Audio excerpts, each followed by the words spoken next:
The promise of the vaccines versus reality 1 year in.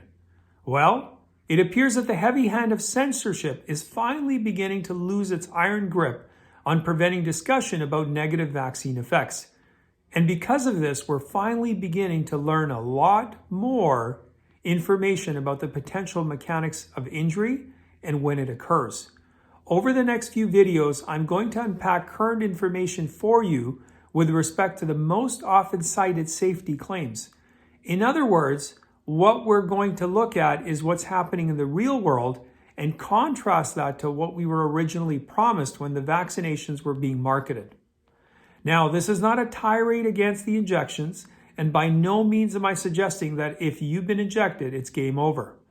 My goal is to introduce the antiquated, old-fashioned notion of informed consent.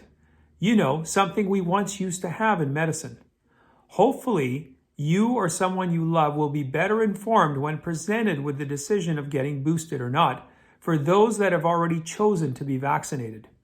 Secondly, I want to call out those who convinced a lot of people to take the vaccines without informed consent. Informed consent, which I'm betting had they been given, some of them might have chosen differently when it came to getting vaccinated. Moreover, I think it's critical that everyone fully comprehends the lack of understanding public health experts had in terms of the risks versus benefits that were being touted for the injections, no matter how rare these risks may have been or are. So let's begin.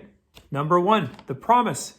We were assured that the injections would shut down infections and achieve herd immunity. You're not going to get COVID if you have these vaccinations. Politicians worldwide famously promised the citizens of their various nations. The reality. The injections never provided sterilizing immunity, and now the best data shows negative efficacy, meaning that triple vaccinated folks appear more likely to be infected. You don't need a link for this one, but if you want a reference, just look to the UK's March report, which includes a nice table summarizing the current state of affairs. Number two, the promise that the safe and effective mRNA would stay put, captured in the shoulder muscle where it was injected. It's safe because it doesn't travel around the body. All the stimulus your body needs to make antibodies happens right in the shoulder. The reality? Studies in animals and more recently in human autopsies have shown mRNA can migrate all over the body. What's the long-term effect of this? No one really knows, as it hasn't been studied. Pfizer told everyone the novel therapeutic could not escape the injection site. Worse, Freedom of Information Act documents obtained in Japan showed that Pfizer did do preliminary biodistribution studies. At the same time they were telling us it didn't travel, they knew perfectly well that the mRNA did travel. Worse than this, it has now become clear that lots of injections have been and are being administered by incompetent staff who fail to aspirate the needle before injecting it to make sure they aren't accidentally shooting mRNA directly into a vein.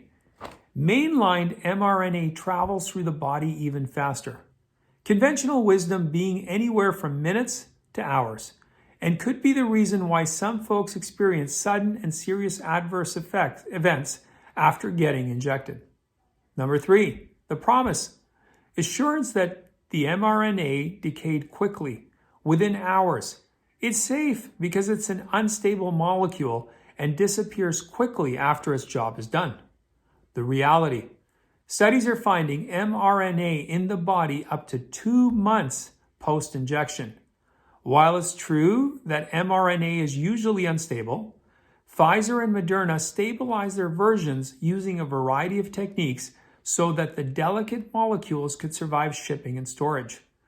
Their effort to ensure its survival in transit and storage has resulted in mRNA not disappearing quickly.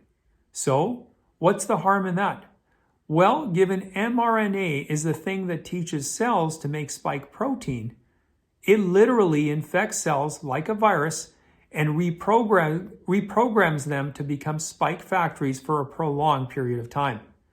Fundamentally, This is very different from a normal COVID-19 infection, where natural spike usually clears after a few days.